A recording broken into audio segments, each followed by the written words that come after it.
John Mercer loved the night sky. As a forest ranger at Yellowstone National Park, he often worked the night shift alone. Tonight was no different. The stars shone brightly above him as he walked along the forest path, his flashlight cutting through the darkness. He paused in a clearing and looked up. The stars seemed brighter tonight, almost strange. John frowned as he noticed an unusual pattern of lights moving across the sky. They weren't planes or satellites. The lights moved too fast, then stopped completely. That wasn't normal. John took out his phone and snapped a few pictures. He would show them to his friend at the local observatory tomorrow. As he zoomed in with his camera, the lights suddenly grew brighter, much brighter. A beam of light shot down from the sky, surrounding John in a circle of blinding white. He dropped his phone and raised his arms to shield his eyes. His feet lifted off the ground. John tried to scream, but no sound came out. The world around him disappeared. When John opened his eyes, he was lying on a soft, grassy surface. For a moment, he thought he was still in the forest. Then he noticed the walls. Clear walls surrounded him on all sides. Beyond them, strange creatures moved about. John stood up on shaky legs. The grass beneath his feet felt wrong. It was too soft, too perfect. It wasn't real grass. The trees around him looked like plastic imitations. The sky above wasn't a sky at all, but a painted ceiling with lights that looked like stars. "Hello," John called out. His voice echoed in the strange space. "Is anyone there? What is this place?" One of the creatures outside the glass stopped and looked at him. It had blue skin and 4 arms. Its head was too large for its body, with 3 large black eyes that blinked sideways. It wore what looked like a uniform with symbols John didn't recognize. The creature made some notes on a tablet-like device, then spoke. The words appeared as glowing text in the air inside John's enclosure. Specimen appears agitated. Vocal patterns consistent with previous observations. Habitat seems adequate. John's heart raced. Specimen. Habitat. I'm not a specimen, he shouted. I'm a human being. My name is John Mercer. I'm a forest ranger from Earth. The creature simply made more notes and moved on. John ran to the glass wall and pounded his fists against it. It didn't break or even vibrate. It felt stronger than any glass on Earth. As he looked beyond his enclosure, John realized he was in a massive building filled with similar enclosures. Each one contained different creatures or environments. In the enclosure next to his, a glowing cloud of purple gas swirled in patterns that somehow seemed intelligent. "Hello," John called to the cloud. "Can you understand me?" The cloud pulsed brightly and moved closer to the wall separating them. A voice echoed in John's mind. "New arrival. Interesting. Solid form. Primitive communication. You can understand me?" John asked, surprised. "Yes. I am Kira. 10th cycle in captivity." "You are?" "John Mercer. Where are we?" "The Great Galactic Menagerie, premier zoo of the 7 systems, run by the Zolaxians." John felt sick. "Zoo? I'm in a zoo." "Yes. All non-telepathic species classified as non-sentient by Zolaxian standards. Collected, displayed, studied." John looked around again, seeing his prison with new understanding. The fake trees, the artificial grass, the painted sky. They had tried to recreate Earth, but got it all wrong. In the distance, John saw more of the blue creatures, Zolaxians, watching other enclosures. Some smaller Zolaxians pointed excitedly at different creatures. "This can't be happening," John whispered. "I need to get out of here. I need to contact Earth." "Impossible," Kira's voice echoed in his mind. "Many have tried. None succeed. Zolaxians believe we are animals. Cannot comprehend our intelligence." A different Zolaxian approached John's enclosure. This one wore a more elaborate uniform with more symbols. It studied John with cold eyes, then pressed something on its tablet. A small panel opened in the wall of John's enclosure. A tray slid out containing what looked like food. colorful cubes in spheres that looked nothing like Earth food. First feeding time, Kira's voice explained. Eat, maintain strength. We will speak more. John stared at the food, then at the Zalaxian watching him expectantly. Rage and fear boiled inside him. But he knew he needed to survive, to escape, to get back to Earth, and to make sure the Zalaxians paid for their mistake. Days passed in the strange zoo. John lost track of time. The lights in his fake sky turned on and off in what he guessed was a 20-hour cycle. Not quite like Earth. He slept on a bed of soft artificial grass and ate the strange food cubes that tasted like nothing he recognized. Through the glass walls, John watched visitors come and go. The blue-skinned Zalaxians would point at him, their children pressing faces against the glass. Some made gestures at him, wanting him to move or do something interesting. John refused at first, but boredom eventually won. He began to exercise, doing push-ups and running laps around his enclosure. The visitors loved it. They took pictures and made excited noises. A sign outside his habitat flashed with new words. Active specimen today. Witness primitive locomotion patterns. They think you're performing for them, came Kira's voice in his mind. The purple gas cloud in the next enclosure swirled closer to their shared wall. I know, John said bitterly. I'm just trying to stay sane. Kira introduced John to the other neighboring exhibits. To his left was Vex, a crystal being that grew and changed shape slowly. It communicated by changing colors, which Kira translated. On the other side was Moro, a green mist that could form solid shapes briefly. Moro had been in the zoo the longest, almost 20 Earth years. The Zalaxians believe they are the only truly intelligent species, Moro explained through Kira. Any species that cannot communicate telepathically is considered an animal. That's ridiculous, John said. There are countless ways to measure intelligence. Not to them, Kira replied. They cannot imagine intelligence without telepathy. Just as you might not recognize intelligence in a rock or a cloud without speaking to us. John watched the Zalaxian zookeepers more carefully. They came 3 times each day to feed him and clean his enclosure. One keeper in particular, smaller than the others with lighter blue skin, seemed different. This keeper would watch John with what seemed like curiosity rather than clinical detachment. One day, this keeper came alone. It stood before John's enclosure and activated the translation device. Words appeared in the air. You, different from previous Earth specimens. Watch, learn. Interesting. John stepped closer to the glass. My name is John. I am not a specimen. I am a person, like you. The keeper tilted its large head. Person. No, person means telepathic. You animal. Smart animal. But animal. I can think. I can talk. I can build things. My people have spaceships and cities. The keeper seemed surprised. No, Earth primitive. No technology. Curator Xelb says so. Curator Xelb is wrong, John said firmly. Humans are advanced. We just don't have telepathy. The keeper looked around nervously, then approached closer. I Zix. Junior keeper, not supposed to talk to exhibits. Zix, please listen. There's been a mistake. My people will look for me.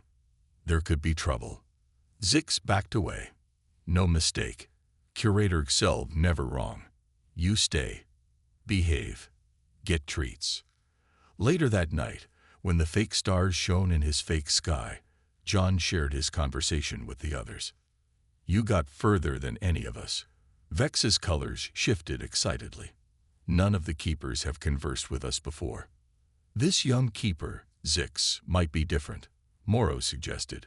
Less rigid in thinking. Or more curious, added Kira. The younger Zalaxians sometimes question traditions.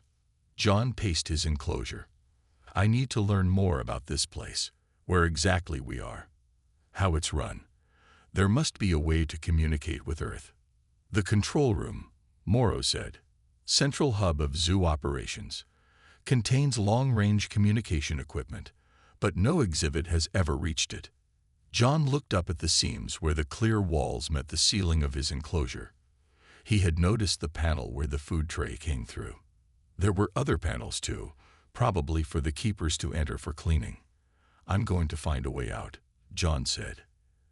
"And Zix might be the key." "Dangerous," warned Kira. "Failed escape attempts are punished severely." John looked out beyond the exhibits to where a large Zalaxian in an elaborate uniform was directing others. "Curator Gelb," he guessed. "I don't care," John said. "I'm not spending my life as someone's pet. And when my people find out what's happening here, these Zalaxians will learn they've made a very big mistake." The U.S. Endeavour floated silently through the dark emptiness of space. It was humanity's first deep space mission, designed to explore beyond our solar system. The ship was large and sleek, built with the best technology Earth had to offer. On the bridge, Lisa Harrington sat at her communication station. She was a tall woman with short brown hair and sharp eyes. At 28 years old, she was one of the youngest crew members, but also one of the smartest. Lisa adjusted her headset and frowned. For the past hour, she had been picking up a strange signal. It was weak and broken, but it didn't match any known space noise patterns. "Captain Doyle," she called. "I'm getting something unusual here." Captain Frank Doyle walked over to her station. He was a serious man with gray in his beard and many years of experience. "What is it, Harrington?" he asked. "A signal, sir. It's not random. There's a pattern that repeats every 90 seconds. And—" she paused, listening more carefully. "Sir, I think it's in Morse code." This got the captain's full attention. "Morse code? Out here?" "Yes, sir. And if I'm reading it correctly, it says human captive over and over." The bridge went silent. Science officer Kate Miller left her station to join them. She was a brilliant scientist with curly red hair and a cautious nature. "That's impossible," Kate said. "No human has ever been this far from Earth." "Play it through the speakers," the captain ordered. Lisa pressed some buttons, and a series of beeps filled the bridge. Short and long sounds, clearly Morse code. "It's definitely human captive," Captain Doyle confirmed, his face grim. "Can you trace it?" Lisa worked quickly at her controls. "It's coming from a system about 2 light days from here. Not on any of our charts." Captain Doyle stroked his beard, thinking hard. This could be a trap, or a misunderstanding. Or someone could really need our help, Lisa added quietly. "We need to investigate," Captain Doyle decided, but cautiously. "Miller, what do we know about this region of space?" Kate returned to her station and pulled up star charts. "Not much, sir. It's unexplored territory, but based on our long-range scans, there appears to be a developed system there. Multiple planets, artificial structures." Engineer Alan Rodriguez joined the conversation. He was a stocky man with clever hands and a quick mind. "If we respond to the signal, we reveal our presence," he warned, "and our technological capabilities." "True," Captain Doyle agreed. "But we can't ignore a distress call, especially from a potential human captive." Lisa looked up from her station. "Captain, I can send a response in the same code. Simple and brief." The captain nodded. "Do it. Just confirm receipt of signal and request more information." Lisa sent the message. Minutes later, a new signal came through, stronger this time. "John Mercer, Forest Ranger. Adducted from Earth. Healed in Alien Zoo. Coordinates follow." Lisa's hands trembled as she recorded the coordinates. "A zoo?" Kate whispered. "They're keeping a human in a zoo." Captain Doyle's face hardened. "Set course for those coordinates. Maximum speed." "Miller, I want everything you can tell me about potential alien civilizations capable of interstellar travel. Rodriguez, make sure our weapons systems are fully operational." "Sir," Kate said hesitantly, "if we go in shooting." "I didn't say we would," the captain interrupted. "But I want options. If someone has taken a human citizen and is displaying him like an animal, They've committed an act of aggression against Earth. Lisa continued monitoring the signal. I'm getting more medical information, details about the aliens holding him. He calls them Zolaxians. They're telepathic and don't consider non-telepathic species to be sentient. That explains why they'd put a human in a zoo, Kate said. They don't recognize him as an intelligent being. Well, they're about to learn differently, Captain Doyle said firmly. Lisa, send a message back. Tell this John Mercer that help is coming. Tell him to stay strong and be ready. The U.S. Endeavour adjusted its course and accelerated toward the unknown system. The crew prepared for first contact with an alien civilization, a contact that would not be as peaceful as they had hoped. Back at the zoo, John Mercer smiled as he received Lisa's message on the small communication device he had built from parts smuggled from the Keeper station. Help was coming. Earth knew where he was. Now he just had to stay alive until they arrived. John had been watching the Keepers for weeks. He knew their routines now. Every 10 days, the zoo had what Zix called a maintenance cycle. During this time, the Keepers checked all the systems in each enclosure. The force fields were turned off briefly while they worked. Tomorrow is our chance, John told his friends. They had gathered at the corners of their enclosures where they could communicate quietly. During maintenance, we'd make our move. It is too dangerous. Kira's voice whispered in his mind. No one has ever escaped. No one has ever had help from the outside before, John reminded them. My people are coming. We just need to be ready. Vex's crystal body glowed with doubt. The punishment for attempted escape is severe. Morrow agreed. They will put you in isolation, or worse. But John was firm. I'm not asking you to come with me. I just need you to create a distraction. Anything to keep the Keepers busy while I slip out. Later that night, Zix came to John's enclosure after the other Keepers had left. The young Zolaxian had been visiting John secretly for days, curious about humans and Earth. John awake. Zix whispered, activating the translator. I'm here, Zix. John stood up from where he had been pretending to sleep. Brought this. Zix slipped a small tool through the feeding slot. It looked like a metal rod with buttons. Keeper tool. Opens panel locks. John took it, surprised. Why are you helping me? Zix's 3 eyes blinked nervously. Zix watched John. Listen to stories of Earth. Humans build cities. Make music. Explore space, not just animals. Curator Xelbrong. Thank you, Zix. John carefully hid the tool under his sleeping mat. Will you get in trouble? If caught, yes. But Zix careful. The young Keeper looked around anxiously. Must go. Tomorrow maintenance cycle. Be ready. The next day, the zoo was busy with Keepers moving from enclosure to enclosure. John waited patiently, the tool hidden in his pocket. When 2 Keepers entered his habitat, he watched how they used their own tools to open the panels.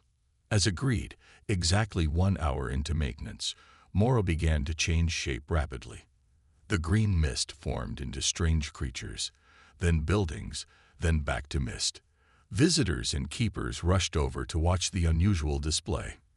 At the same time, Kira released a bright flash of energy that temporarily blinded the Keepers in her section.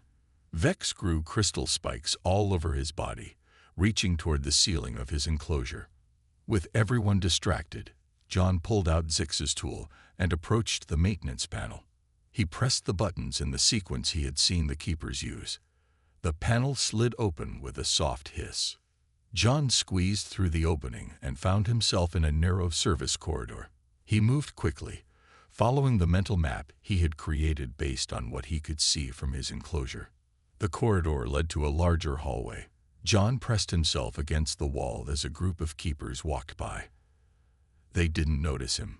To them, he probably looked like another staff member in the shadows. John made his way toward what he believed was the central hub of the zoo. If he could reach the communication center, he might be able to send a stronger signal to the U.S. Endeavour with more details about the zoo's defenses. He turned a corner and froze. There stood Curator Xelb, talking with two security guards. The curator's back was to John, but the guards were facing him. One of them spotted John and pointed. "Escaped exhibit. Sector 4, the guard shouted. John turned and ran. Alarms blared throughout the facility. Red lights flashed in the corridors. He could hear heavy footsteps behind him as guards gave chase. He rounded another corner and ran straight into Zix. The young keeper's eyes widened in panic. "This way." Zix grabbed John's arm and pulled him through a side door. They entered a small control room with screens showing different parts of the zoo.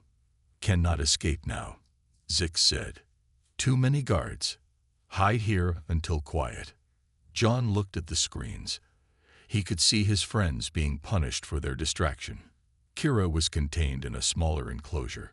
Vex had been partially covered with a suppression field. Moro was being prodded with energy sticks. "They're hurting them because of me," John said sadly.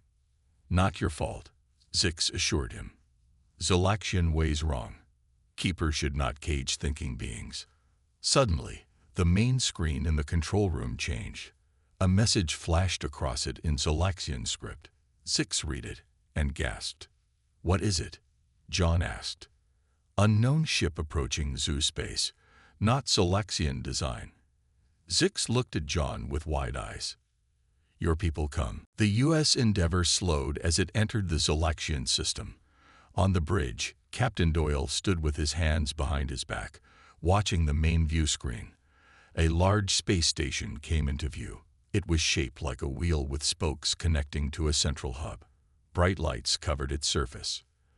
"That must be the zoo," Lisa said. She hadn't left her communication station in hours. "Life signs?" Captain Doyle asked. Kate checked her instruments. "Thousands, sir. Many different species. The structure is massive." "Any sign they've detected us?" the captain asked. Engineer Rodriguez shook his head. "We're running silent, but they'll see us soon enough." As if on cue, the communication system beeped. A message appeared on the main screen in strange symbols that quickly changed to English. "Unidentified vessel. You have entered Zolaxian space. State your purpose or retreat immediately." Captain Doyle straightened his uniform. "Open a channel, Lisa." Lisa pressed some buttons and nodded to the captain. "This is Captain Frank Doyle of the Earth vessel U.S. Endeavour. We come in peace but with serious concerns. You are holding a human citizen against his will. We request his immediate release." There was a long pause before the reply came. "Negative. We have no record of any sentient beings from your world. Your claim is rejected." Lisa leaned toward the captain. "Sir, I'm still receiving John Mercer's signal. It's stronger now. He says he's broken out of his enclosure but is hiding. He's with someone named Zix who's helping him." The captain nodded and turned back to the screen. "We have proof that John Mercer, a human from Earth, is being held in your facility against his will. We demand to speak with your leadership." Another pause, then, "Approach docking bay 12 for inspection. No weapons. Limited crew only." Captain Doyle turned to his officers. "They're going to check us out before they take us seriously. Rodriguez, is your device ready?" Alan Rodriguez held up a small silver box with blinking lights. "Ready, sir. It should amplify our brainwaves to frequencies the Zolaxians can detect. If they're telepathic, this will force them to recognize our sentience." "Good. Lisa, you're with me. Kate, monitor from here. If anything goes wrong, get the ship to safety and contact Earth." Lisa stood up nervously. "Sir, what if they try to keep us too?" "Then they'll learn that humans make terrible pets," Captain Doyle said with a grim smile. Inside the zoo, John and Zix watched the screens as the Earth ship approached. The Zolaxian guards were searching everywhere for John, but they hadn't checked this small control room yet. "Ship very small," Zix observed. "Not much protection." "Don't underestimate humans," John said. "We're resourceful." The screen showed the Earth ship docking at the station. A small party exited, 2 humans in uniforms. "My people," John whispered excitedly. They came. Must warn them, Zix said. Curator Xelb planning trap. We'll examine humans, then place in exhibits. John looked around the control room desperately. Can you contact them from here? Zix shook his head. No, but can access transport tubes. He pointed to a panel on the wall. Tubes connect all parts of zoo. Can reach docking bay. John made a quick decision. Let's go. We need to warn them before it's too late. Zix opened the panel, revealing a tunnel large enough to crawl through. They entered just as the door to the control room slid open and guards rushed in. In the docking bay, Captain Doyle and Lisa stood facing a group of Zolaxians. Curator Xelb stepped forward, his elaborate uniform glittering under the lights. Welcome to the Grand Galactic Menagerie, he said through a translator. I am Curator Xelb. You claim we have taken one of your kind. Yes, Captain Doyle said firmly. John Mercer, a forest ranger from Earth. Curator Xelb made a dismissive gesture. We have specimens from your planet, yes, but none are sentient. Our tests are conclusive. Your tests are wrong, Lisa said. Humans don't communicate telepathically, but we are intelligent beings. A clever trick, Curator Xelb said. Many animals can mimic speech or use tools. It does not prove sentience. Captain Doyle reached slowly into his pocket and took out Rodriguez's device. Perhaps this will convince you. Before he could activate it, alarms blared throughout the docking bay. Guards rushed in, weapons raised. Intruder alert. The Earth specimen has escaped. One guard reported to Curator Xelb. The curator's 3 eyes narrowed. Most unusual. No exhibit has ever escaped before. He turned to Captain Doyle. Perhaps your species is more interesting than we thought. You will join your fellow Earth creature in our special research section. Captain Doyle and Lisa backed away, but guards surrounded them. Just as the situation seemed hopeless, a panel in the wall burst open. John Mercer and a young Zolaxian tumbled out. Captain, John shouted, use the device. Quick. Captain Doyle reacted instantly. He pressed the button on Rodriguez's device. The high-pitched sound filled the docking bay. All the Zolaxians, including Curator Xelb, froze. Their 3 eyes widened in shock. The device glowed with blue light as it amplified the human brainwaves to frequencies the Zolaxians could detect. For the first time, they could hear human thoughts. Curator Xelb staggered backward. Impossible, he gasped. You think, you reason, you feel. That's what we've been trying to tell you, Captain Doyle said firmly. Humans are sentient beings. We may not be telepathic, but we are intelligent. John rushed to Lisa's side. I can't believe you found me, he said. How did you pick up my signal? Your Morse code was clever, Lisa said with a smile. Once we heard it, we couldn't ignore it. The Zolaxian guards looked to Curator Xelb for orders, but the curator seemed unable to speak. He was overwhelmed by the sudden flood of human thoughts. Curator failing, Zix explained to the humans. Too many new thoughts, never connected to non-Zolaxian minds before. The device continued to broadcast human thoughts throughout the station. Soon, other Zolaxians arrived at the docking bay, confused and frightened by what they were experiencing. What is happening? Asked one Zolaxian visitor. Why do I hear new voices in my mind? Those are our thoughts, John explained.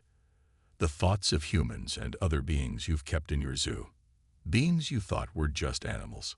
A ripple of shock passed through the gathering crowd of Zolaxians. Some looked horrified. Others seemed angry. You mean all the exhibits? One asked. All of them think like this. Many do, John said. Maybe not in the same way you do, but they think. They feel. They don't belong in cages. Curator Xelb finally recovered enough to speak. This changes nothing. The Grand Galactic Menagerie has displayed rare specimens for generations. It is our right. No, Captain Doyle said. It is not your right to imprison sentient beings. On Earth, we learned this lesson long ago. A commotion at the back of the crowd caught everyone's attention. More Zalaxians were entering the docking bay. But these were different. They wore simple clothes, not the elaborate uniforms of the zoo staff. Some carried signs with Zalaxian writing. Protesters, Zix whispered to John.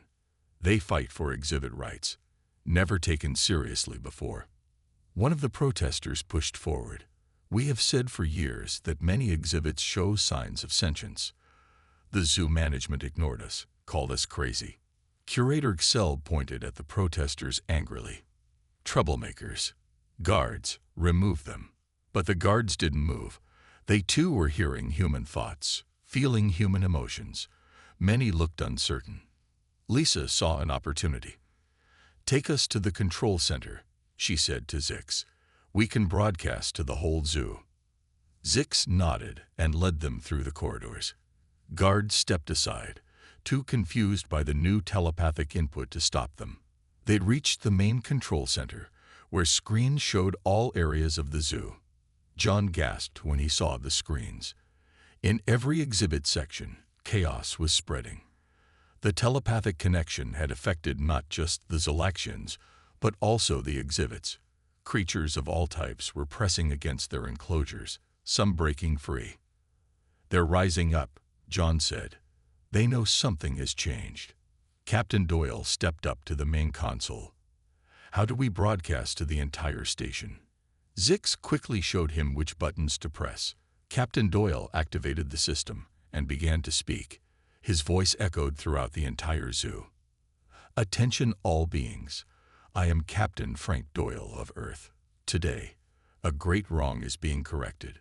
For too long, the Zalaxians have imprisoned sentient beings, believing they alone possess true intelligence. That lie ends today. On the screens, they could see exhibits breaking free of their enclosures. Zalaxian visitors ran in panic. Some keepers tried to restore order, while others helped the creatures escape. We must stop this, Curator Xelb cried. They will destroy everything. No, John said quietly. They're just taking back their freedom, something you should never have taken from them.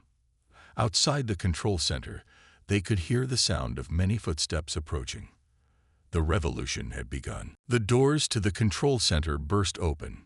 John expected angry guards, but instead Kira, Vex, and Moro floated in, followed by dozens of other freed exhibits. The creatures came in all shapes and sizes. Some walked on many legs, others floated in the air, and some seemed to be made of light or shadow. John, you succeeded. Kira's voice rang clearly in everyone's mind now, thanks to Rodriguez's device. Friends, John said with a smile. You got out. All exhibits are free. Vex's colors shifted excitedly. The force fields failed when the humans activated their device. Curator Xel backed into a corner, suddenly afraid. This is illegal. The High Council will send the defense fleet. As if summoned by his words, alarms blared throughout the station. On the main screen, they could see several large ships approaching the zoo. Zalaxian war vessels, Zix explained, worried. Very powerful. Will stop rebellion.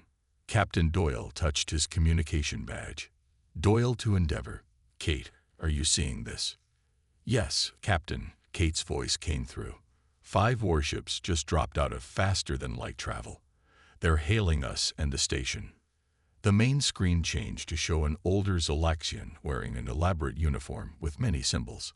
His blue skin was darker, and his eyes narrowed as he looked at the humans. I am High Commander Zorn of the Zalaxian Defense Fleet, he announced. We have received reports of illegal activity and rebellion. Return all exhibits to their enclosures immediately, or we will take control of the station by force. Captain Doyle stepped forward. I am Captain Frank Doyle of Earth. What's happening here is not a rebellion. It's a liberation. Your people have been imprisoning sentient beings against their will. Nonsense, Commander Zorn said dismissively. Our scientists have determined which species are sentient and which are not. You have no authority here. Lisa joined Captain Doyle.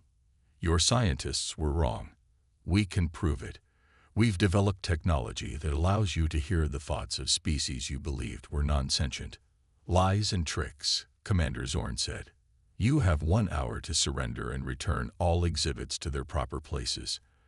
After that, we will board the station by force. The screen went dark. The freed creatures looked at each other anxiously. They will kill us rather than admit they were wrong, Morrow said sadly. John turned to Captain Doyle. What can we do? The Endeavor is just 1 ship against 5 warships. Captain Doyle looked thoughtful. We need leverage, something that will make them listen. The broadcast system, Lisa suggested. If we could amplify Rodriguez's device and broadcast it to the entire Zolaxian system. Yes, Zix said excitedly. Zoo has powerful transmission equipment. Can send to all Zolaxian worlds. Curator Xelb laughed bitterly. It won't work. The High Council controls all media. They will block any unauthorized transmissions. Maybe, John said slowly, but what if we don't just broadcast to the Zolaxians? What if we broadcast to everyone? What do you mean? Captain Doyle asked.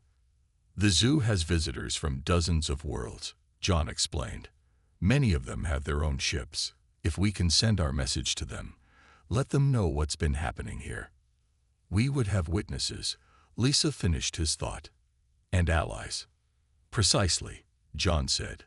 The Zolaxians might not care what their own people think, but they'll care what the rest of the galaxy thinks. Vex glowed brightly. Many of our homeworlds would be outraged to learn their people were kept as exhibits. Captain Doyle nodded decisively. Lisa, work with Zix to modify the broadcast system. John, gather representatives from as many species as possible. We need personal testimonies. Curator Xelb watched them with growing alarm. You can't do this. You'll destroy centuries of Zolaxian tradition and authority. Your tradition was wrong, John said simply, and sometimes traditions need to change. On the screens, they could see the Zolaxian warships moving into position around the station. The clock was ticking. Kira floated closer to John. Even if this works, the Zolaxians might still attack. Are your people ready for war? We're not looking for war, John said firmly. We're looking for justice. The freed exhibits began to organize, each preparing to tell their story to the galaxy. For the first time, John felt real hope. The Zolaxians had made a critical mistake when they put him in their zoo. And now, they were about to pay the price. The hour was almost up. In the control center, Lisa and Zix had modified Rodriguez's device to connect with the station's main communication system. Representatives from 27 different species stood ready to tell their stories. Outside, the Zolaxian warships had moved closer. Visitors from other worlds were trying to reach their ships, creating chaos in the docking bays. We're ready, Lisa announced. The signal will reach every ship in the system and beyond. Captain Doyle nodded. Begin transmission. The screens lit up as the broadcast began. John stepped forward first, facing the camera. My name is John Mercer. I am a human from the planet Earth. 2 months ago, I was taken from my home and placed in this zoo like an animal. Today, I speak not just for myself, but for all the beings who have been imprisoned here against their will. One by one, the other representatives shared their stories. A crystalline being who had been in the zoo for 30 years, a floating cloud of light whose children had been born in captivity, a small furry creature who had watched its mate die in their enclosure. As they spoke, the control center received incoming transmissions from ships all over the system. Visitors who had just left the zoo were shocked to learn the truth. Many were angry. Some promised to take action. Lisa monitored the communications. It's working. Ships from 12 different worlds are demanding the Zolaxians stand down. The High Council won't like that, Zix said. On the main screen, Commander Zorn appeared again. His face showed barely controlled rage. This illegal broadcast must cease immediately. You are spreading lies about the Zolaxian people. These aren't lies, John replied calmly. And deep down, you know it. Your people have been wrong about non-telepathic species. It's time to accept that and make things right. Make things right. Commander Zorn scoffed. You expect us to simply release dangerous creatures into the galaxy. We expect you to recognize our rights as sentient beings, John said firmly. Another transmission cut in. This one showed a different Selaxian, older, and wearing even more elaborate symbols of authority. I am High Counselor Zell, the new figure announced. This situation has become complicated. Captain Doyle stepped forward. It doesn't have to be. We propose a simple solution, the Sentient Rights Accord. A treaty recognizing the rights of all intelligent species, regardless of their form of communication. High Counselor Zell looked surprised. You offer negotiations rather than threats. We didn't come here for war, Captain Doyle said. We came for justice. The counselor was silent for a long moment. Then he said, the broadcast has reached 17 systems already. Many of our allies are demanding explanations. Then give them one, John suggested. Tell them the Zelaxians have discovered something important today, that intelligence takes many forms. Show them that your people can learn and grow. The counselor's three eyes blinked slowly. Commander Zorn, stand down your fleet. We will discuss these terms.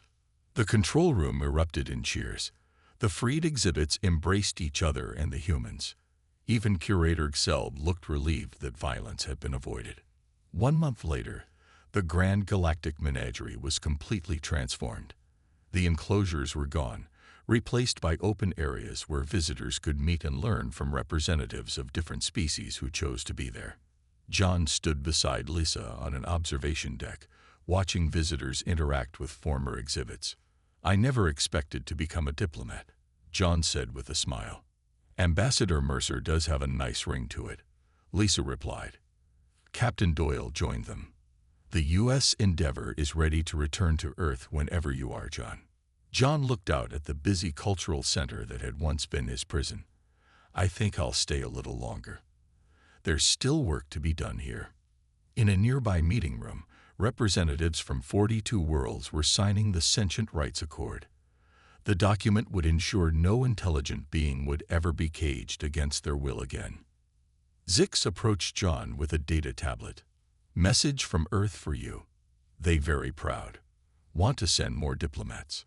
John smiled. Tell them we're ready. The galaxy is a lot bigger than any of us thought, and we have a lot to learn from each other.